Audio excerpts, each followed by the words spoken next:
Hors de ce monde par Neville Goddard. Traduction et narration par Julie Descamps. Chapitre 1. Pensée en quatrième dimension.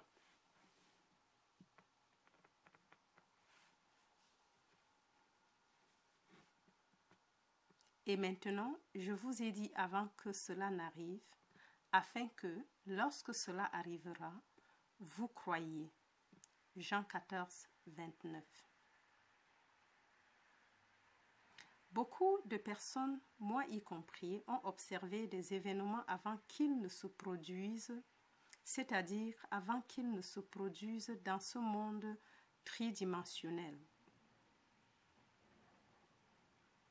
Puisque l'on peut observer un événement avant qu'il ne se produise dans les trois dimensions de l'espace, la vie sur Terre doit se dérouler selon un plan, et ce plan doit exister ailleurs, dans une autre dimension, et se déplacer lentement dans notre espace.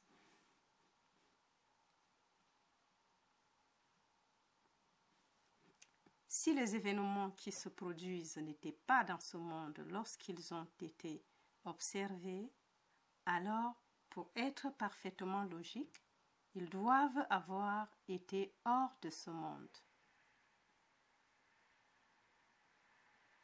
Et ce qui doit être vu avant de se produire ici doit être prédéterminé du point de vue de l'homme éveillé dans un monde tridimensionnel.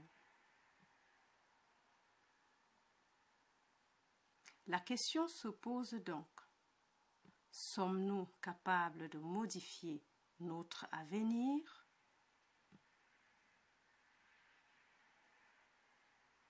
Mon but en écrivant ces pages est d'indiquer les possibilités inhérentes à l'homme, de montrer que l'homme peut modifier son avenir. Mais, ainsi modifié, il forme à nouveau une séquence déterministe à partir du point d'interférence, un avenir qui sera cohérent avec la modification.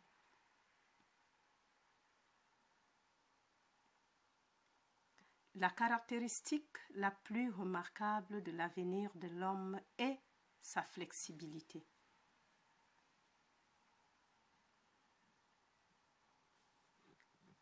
Il est déterminé par ses attitudes plutôt que par ses actes.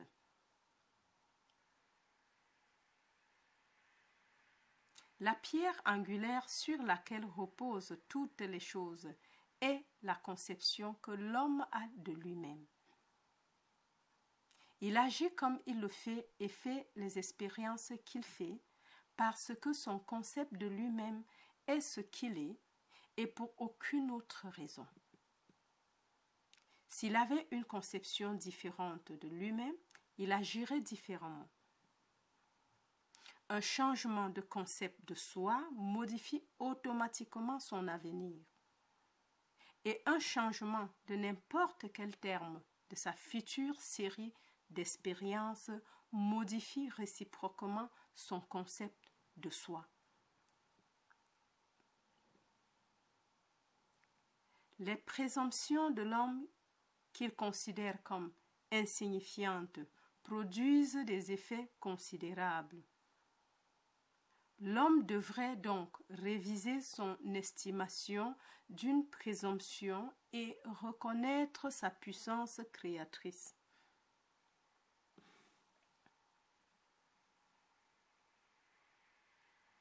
Tous les changements ont lieu dans la conscience. L'avenir, bien que préparé dans les moindres détails à l'avance, a plusieurs résultats. À chaque moment de notre vie, nous avons devant nous le choix de l'avenir que nous allons choisir parmi plusieurs. Encore, à chaque moment de notre vie, nous avons devant nous le choix de l'avenir que nous allons choisir parmi plusieurs.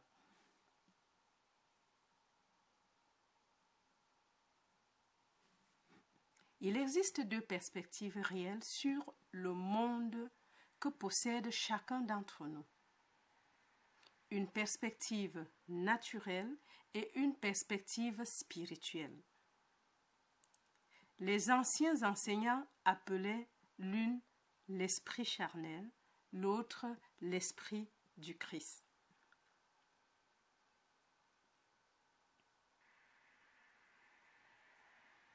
Nous pouvons les différencier en tant que conscience éveillée ordinaire, régie par nos sens, et une imagination contrôlée, régie par le désir. Nous reconnaissons ces deux centres de pensée distincts dans la déclaration. L'homme naturel ne reçoit pas les choses de l'Esprit de Dieu, car elles sont pour lui une folie. Il ne peut pas non plus les connaître, car elles sont discernées spirituellement. 1 Corinthiens 2, 14. Le point de vue naturel limite la réalité au moment appelé maintenant. Pour la vision naturelle, le passé et le futur sont purement imaginaires. La vision naturelle, en revanche, voit les contenus du temps. Elle considère les événements comme distincts et séparés en tant qu'objets dans l'espace. Dans la vision spirituelle, le passé et l'avenir forment un tout présent. Ce qui est mental et subjectif pour l'homme naturel est concret et objectif pour l'homme spirituel. L'habitude de ne voir que ce que nos sens nous permettent de voir nous rend totalement aveugles à ce que nous pourrions voir autrement. Pour cultiver la faculté de voir l'invisible, nous devrions souvent délibérément démêler notre esprit de l'évidence des sens et concentrer notre attention sur un état invisible en le ressentant mentalement et en le sentant jusqu'à ce qu'il ait toute la distinction de la réalité. Une pensée sincère et concentrée, orientée dans une direction particulière, exclut les autres sensations et les fait disparaître.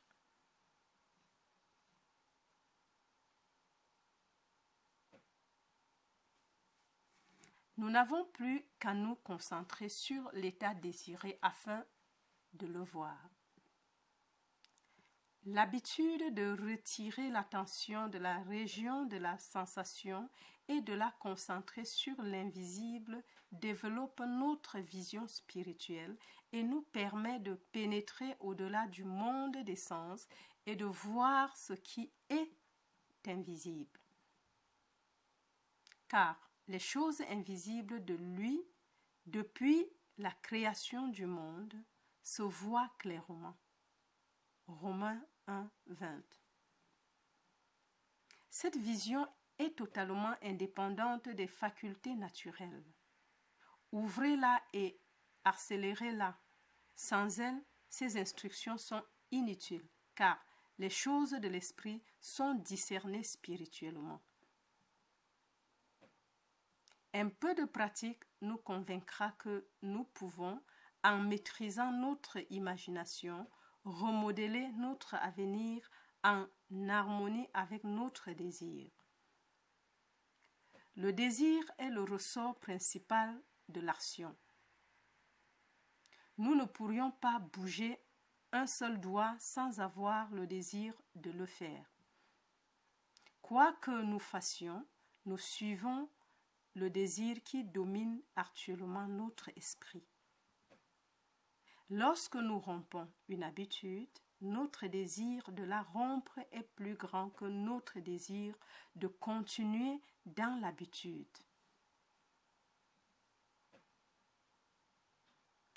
Les désirs qui nous poussent à agir sont ceux qui retiennent notre attention. Un désir n'est qu'une prise de conscience de quelque chose qui nous manque ou dont nous avons besoin pour rendre notre vie plus agréable. Les désirs ont toujours en vue un certain gain personnel. Plus le gain escompté est important, plus le désir est intense. Il n'y a pas de désir absolument désintéressé.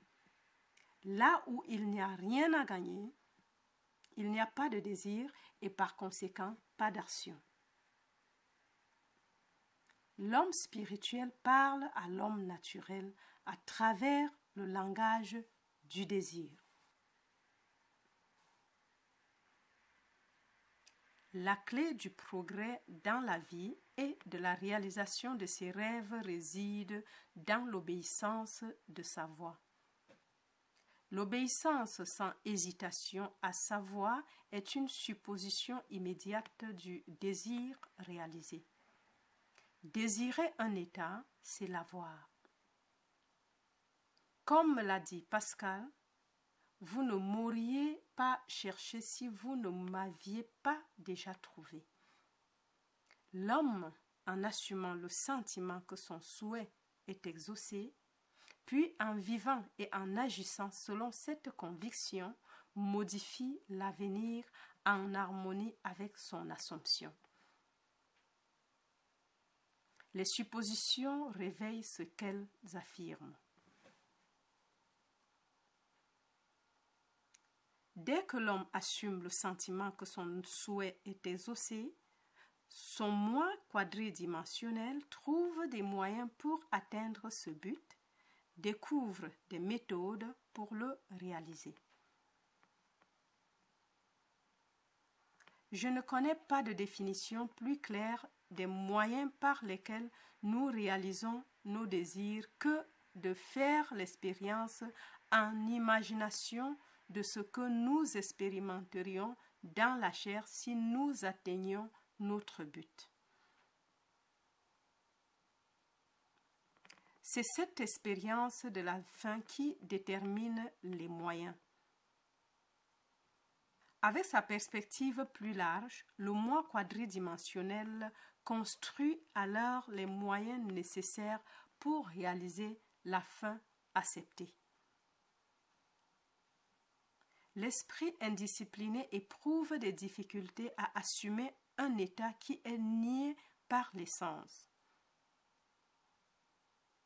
Voici une technique qui facilite la rencontre des événements avant qu'ils ne se produisent pour appeler les choses qui ne sont pas vues comme si elles étaient. Romains 4, 17. Les gens ont l'habitude de minimiser l'importance des choses simples, mais cette formule simple pour changer le futur a été découverte par des années de recherche et d'expérimentation. La première étape pour changer l'avenir est le désir, c'est-à-dire définir son objectif, savoir définitivement ce que l'on veut. Deuxièmement, construire un événement que tu crois rencontrer à la suite de la réalisation de ton désir. Un événement qui implique la réalisation de ton désir, quelque chose qui aura l'action de l'auto-prédominance.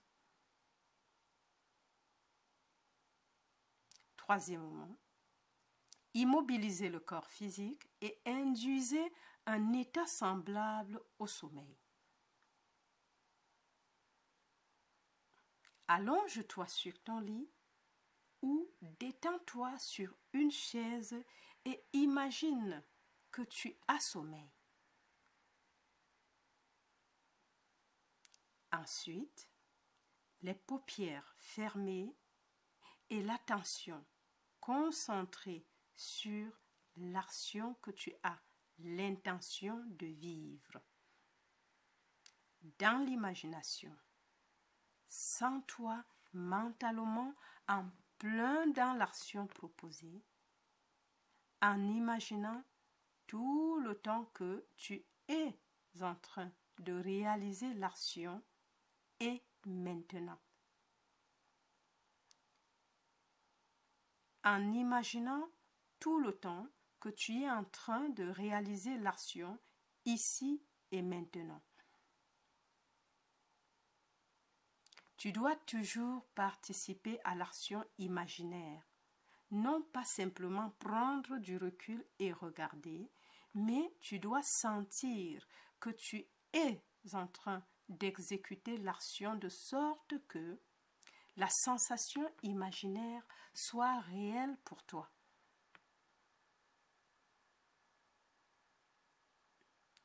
Il est important de toujours se rappeler que l'action proposée doit être celle qui suit la réalisation de ton désir. Et aussi, tu dois te sentir dans l'action jusqu'à ce qu'elle soit toute la véracité et la distinction de la réalité. Alors, il est important de toujours se rappeler que l'action proposée doit être celle qui suit la réalisation de ton désir. Et aussi, tu dois te sentir dans l'action jusqu'à ce qu'elle ait toute la vivacité et la distinction de la réalité. Par exemple, supposons que tu désires une promotion dans ton poste. Le fait d'être félicité serait un événement que tu rencontrerais à la suite de la réalisation de ton désir.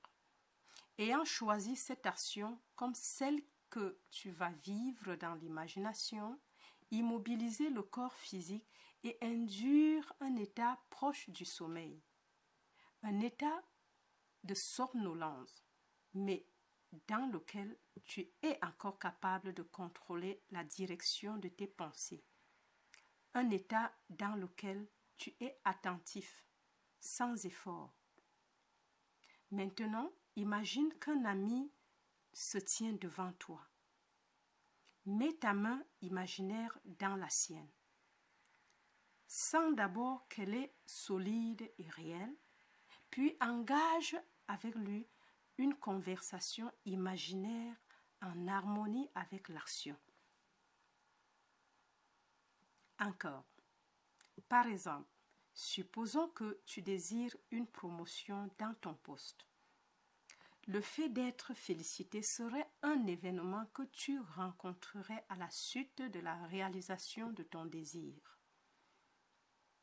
Ayant choisi cette action comme celle que tu vas vivre dans l'imagination, immobiliser le corps physique et induire un état proche du sommeil, un état de somnolence, mais dans lequel tu es encore capable de contrôler la direction de tes pensées, un état dans lequel tu es attentif sans effort. Maintenant, imagine qu'un ami se tient devant toi. Mets ta main imaginaire dans la sienne. Mets ta main imaginaire dans la sienne. Sens d'abord qu'elle est solide et réelle. Puis engage avec lui une conversation imaginaire en harmonie avec l'action. Ne te visualise pas à distance dans l'espace et dans le temps en train de te faire féliciter pour ta bonne fortune. Au contraire, fais ailleurs ici et le futur maintenant. L'événement futur est une réalité maintenant dans un monde dimensionnellement plus large. Et curieusement, maintenant, dans un monde dimensionnellement plus large est équivalent à ici dans l'espace tridimensionnel ordinaire de la vie quotidienne. La différence entre se sentir en action ici et maintenant, et se visualiser en action comme si on était sur un écran de cinéma est la différence entre le succès et l'échec. La différence sera appréciée si tu te visualises maintenant en train de monter une échelle. Puis, les paupières fermées, imagine qu'une échelle est juste devant toi et sans que tu aies en train de la gravir. Le désir, l'immobilité physique à la limite du sommeil et l'action imaginaire dans laquelle le soi prédomine, ici et maintenant, ne sont pas seulement les facteurs importants pour modifier l'avenir, mais ce sont des conditions essentielles pour projeter consciemment le soi spirituel. Si lorsque le corps physique est immobilisé, nous devenons possédés par l'idée de faire quelque chose et imaginons que nous le faisons ici et maintenant et que l'action imaginaire continue à se dérouler avec sentiment jusqu'à ce que le sommeil s'ensuive. Nous sommes susceptibles de nous réveiller hors du corps physique pour nous retrouver dans un monde dimensionnellement plus large avec un centre d'intérêt dimensionnellement plus important et en train de faire réellement ce que nous désirions et imaginions faire dans la chair. Encore, le désir, l'immobilité physique à la limite du sommeil et l'action imaginaire dans laquelle le soi prédomine, ici et maintenant, ne sont pas seulement des facteurs importants pour modifier l'avenir, mais ce sont des conditions essentielles pour projeter consciemment le soi spirituel. Si, lorsque le corps physique est immobilisé, nous devenons possédés par l'idée de faire quelque chose et imaginons que nous le faisons ici et maintenant et que l'action imaginaire continue à se dérouler avec sentiment jusqu'à ce que le sommeil s'en suive. Nous sommes susceptibles de nous réveiller hors du corps physique pour nous retrouver dans un monde dimensionnellement plus large avec un centre d'intérêt dimensionnellement plus important et en train de faire réellement ce que nous désirions et imaginions faire dans la chair. Waouh! Mais que nous nous y réveillions ou non, nous sommes en train de réaliser l'action dans le monde de la 4e dimension. Et nous la reconstituerons dans le futur, ici dans le monde de la 3e dimension. L'expérience m'a appris à restreindre l'action imaginaire, à condenser en un seul acte l'idée qui doit être l'objet de notre méditation et à la reconstituer encore et encore jusqu'à ce qu'elle ait le sentiment de la réalité. Sinon, l'attention va s'égarer sur une piste associative et une multitude d'images associées seront présentées à notre attention. En quelques secondes, elles nous conduiront à des centaines de kilomètres loin de notre objectif dans l'espace et à des années loin de notre objectif dans le temps. Si nous décidons de monter une volée d'escalier particulière, parce que c'est l'événement probable qui suivra la réalisation de notre désir, alors nous devons limiter l'action à la montée de cette volée d'escalier particulière.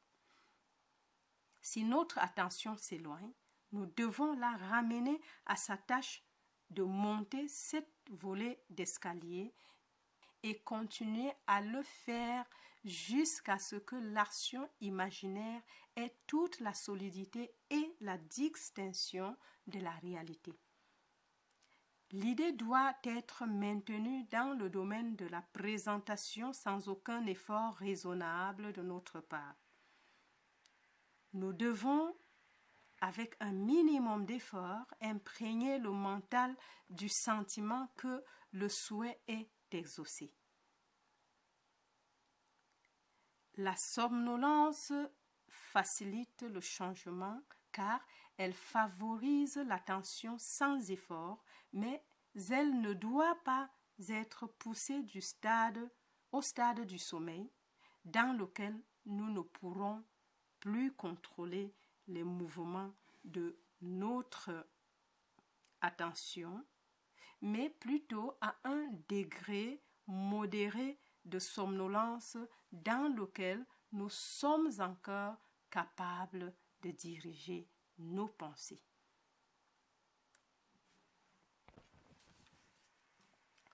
Une façon très efficace d'incarner un désir est d'assurer le sentiment du désir accompli et ensuite, dans un état de détente et de sommeil, de répéter encore et encore comme une berceuse toute courte phrase qui implique l'accomplissement de notre désir, comme merci, comme si nous nous adressions à une puissance supérieure pour l'avoir fait pour nous. Si toutefois nous cherchons une projection consciente dans un monde dimensionnellement plus large, alors nous devons poursuivre l'action jusqu'à ce que le sommeil s'ensuive.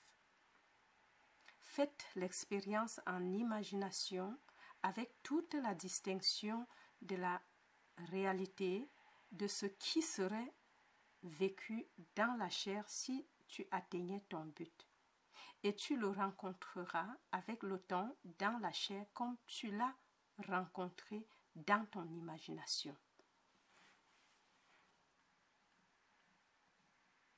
Nourris le mental de prémices, c'est-à-dire d'affirmations présumées vraies, car les suppositions, bien qu'irréelles pour l'essence, si elles persistent jusqu'à ce qu'elles aient le sentiment d'être réelles, se durciront en fait. Pour une hypothèse, tous les moyens qui favorisent sa réalisation sont bons. Elle influence le comportement de tous en inspirant dans tous les mouvements, les actions et les paroles qui tendent à sa réalisation. Pour comprendre comment l'homme façonne son avenir en harmonie avec son hypothèse, nous devons savoir que nous entendons par un monde dimensionnellement plus large, car c'est dans un monde dimensionnellement plus large et plus vaste que nous allons modifier notre avenir. Pour comprendre comment l'homme façonne son avenir en harmonie avec son hypothèse, nous devons savoir ce que nous entendons par un monde dimensionnellement plus vaste, car c'est dans un monde dimensionnellement plus vaste que nous allons modifier notre avenir. L'observation d'un événement avant qu'il ne se produise implique que l'événement est prédéterminé du point de vue de l'homme dans le monde tridimensionnel. Par conséquent, pour modifier les conditions ici dans les 3 dimensions de l'espace, nous devons tout d'abord les modifier dans les 4 dimensions de l'espace.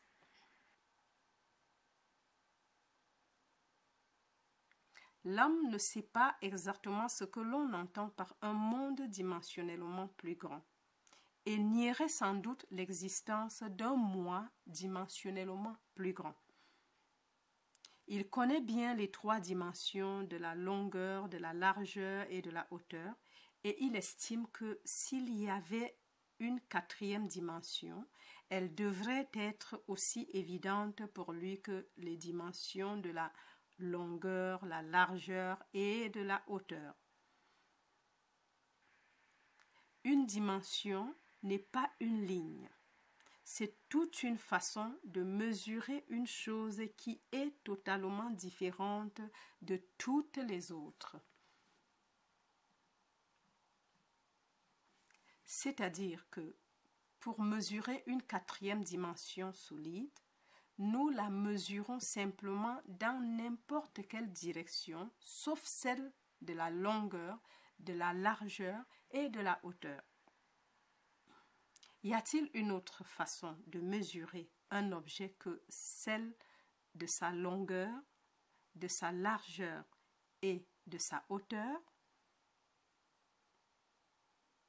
Le temps mesure ma vie sans utiliser les trois dimensions de la longueur, de la largeur et de la hauteur.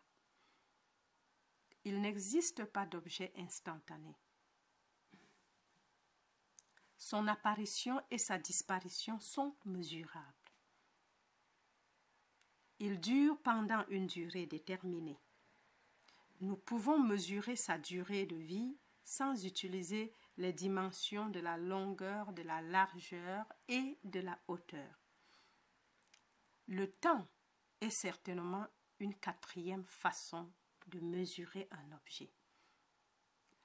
Plus un objet a de dimensions, plus il devient substantiel et réel. Une ligne droite qui se trouve entièrement dans une dimension acquiert une forme, une masse et une substance par l'addition de dimensions. Quelle nouvelle qualité de temps la quatrième dimension donnerait-il qui le rendrait aussi largement supérieur aux solides que les solides le sont aux surfaces et les surfaces aux lignes?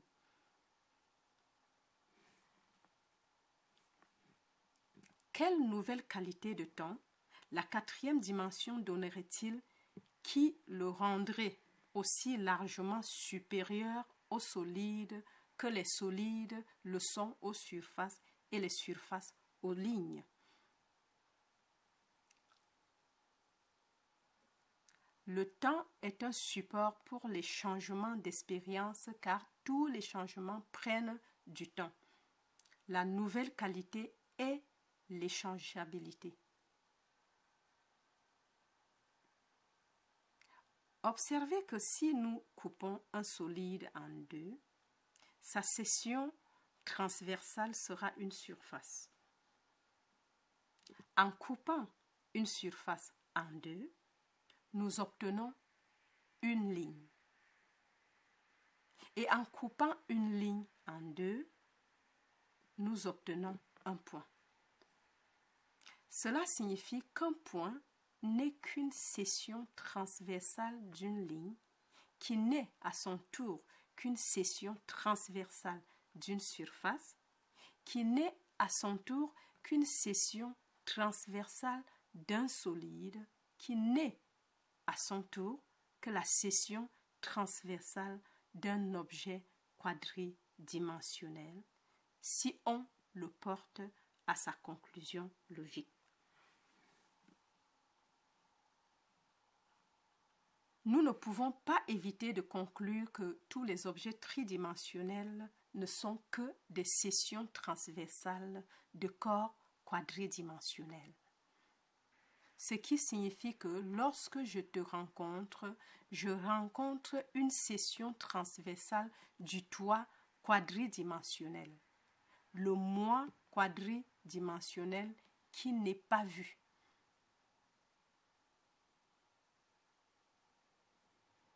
Pour voir le moi quadridimensionnel, je dois voir chaque section transversale au moment de ta vie, de la naissance à la mort, et les voir tous comme coexistants. Encore. Pour voir le moi quadridimensionnel, je dois voir chaque session transversale au moment de ta vie, de la naissance à la mort, et les voir tous comme coexistants.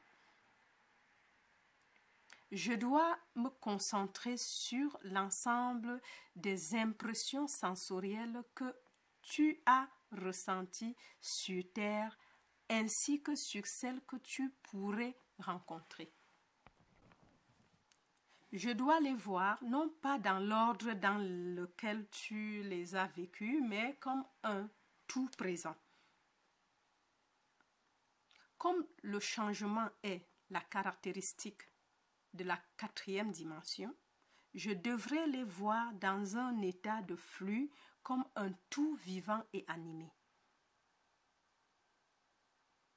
Si nous avons tout cela clairement fixé dans nos esprits, que cela signifie-t-il pour nous dans ce monde tridimensionnel? Cela signifie que si nous pouvons nous déplacer dans le temps, nous pouvons voir l'avenir et le modifier comme nous le souhaitons. Ce monde que nous pensons si solidement réel est une ombre dont nous pouvons sortir et au-delà de laquelle nous pouvons passer à tout moment. Wow! C'est une abstraction d'un monde plus fondamental et dimensionnellement plus grand. Un monde plus fondamental abstrait d'un monde encore plus fondamental et dimensionnellement plus grand, et ainsi de suite jusqu'à l'infini. L'absolu est inaccessible par quelque moyen ou analyse que ce soit. Quel que soit le nombre de dimensions que nous ajoutons au monde. L'absolu est inaccessible par quelque moyen ou analyse que ce soit. Quel que soit le nombre de dimensions que nous ajoutons au monde. L'homme peut prouver l'existence d'un monde dimensionnellement plus large simplement en concentrant son attention sur un état invisible et en imaginant qu'il le voit et le ressent. S'il reste concentré dans cet état, son environnement actuel disparaîtra et il s'éveillera dans un monde dimensionnellement plus large où l'objet de sa contemplation sera considéré comme une réalité objective concrète.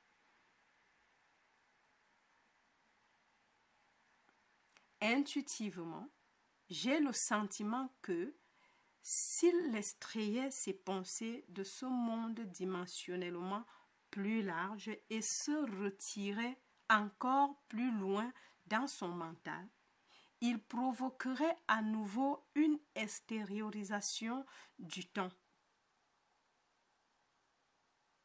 Il découvrirait qu'à chaque fois qu'il se retire dans son mental intérieur et qu'il provoque une externalisation du temps, l'espace devient dimensionnellement plus large.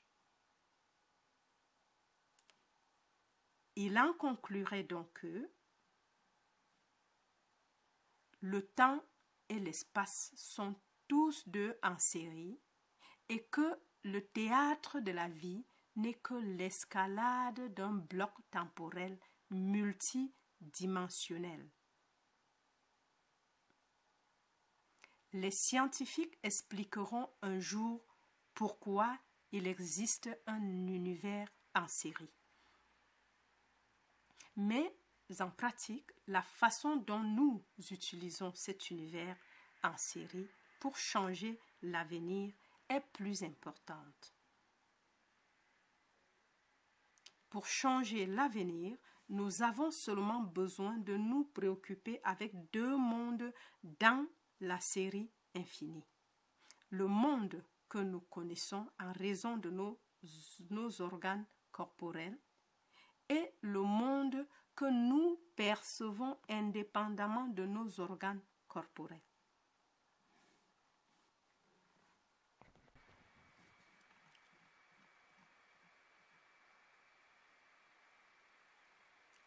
Alors, c'était la fin du premier chapitre.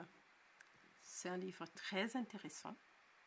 Et surtout, n'oubliez pas de vous abonner et partager les vidéos avec votre entourage.